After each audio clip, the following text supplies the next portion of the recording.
तो guys let's discuss this question. Question में बोला गया है the export surplus during the British rule was used. Export surplus क्या होता है? What is export surplus? तो एक्सपोर्ट सरप्लस इज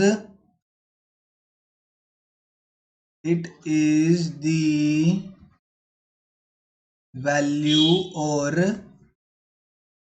वैल्यू मत बोलो, it is the collection from exports of goods and services। जो इंडियन गुड्स एंड सर्विसेज थी, जब India से बाहर भेजी जाती थी, ठीक है, तो उससे जो रिवेन्यू कलेक्ट होता था that is known as export surplus.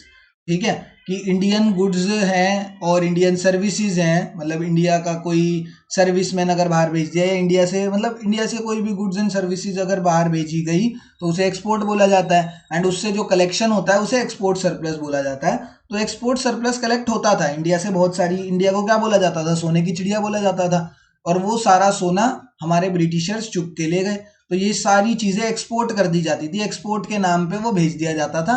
And यहां से एक्सपोर्ट सरप्लस से जितना भी पैसा कलेक्ट होता था ना, वो पता है कहाँ यूज हो जाता था? तुम खुद देखना, एक्सपोर्ट सरप्लस का जितना भी पैसा था, एक्सपोर्ट सरप्लस का जितना भी पैसा था उसे भी कौन यूज कर लेता था?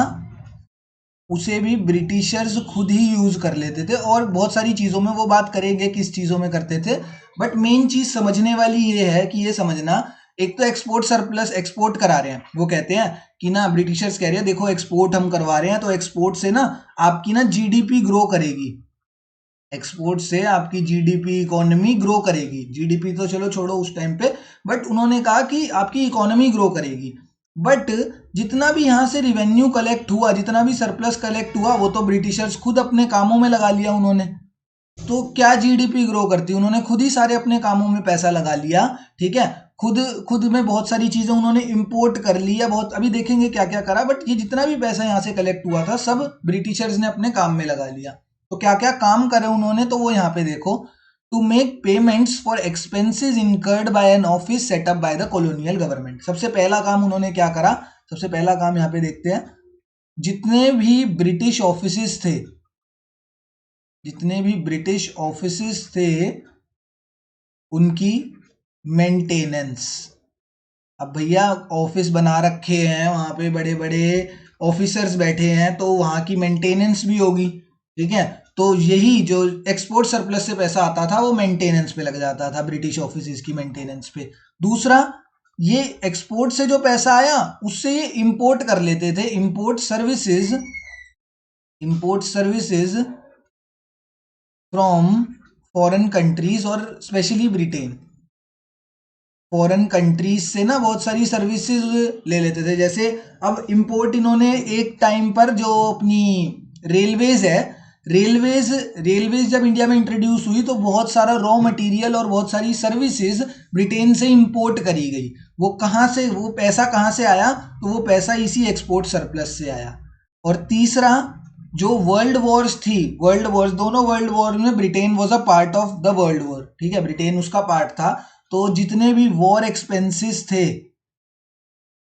एक्सपोर्ट कौन कर रहा है? देखो एक्सपोर्ट तो इंडिया कर रही है, एक्सपोर्ट इंडिया हो रही है, तो सरप्लस इंडिया का होना चाहिए।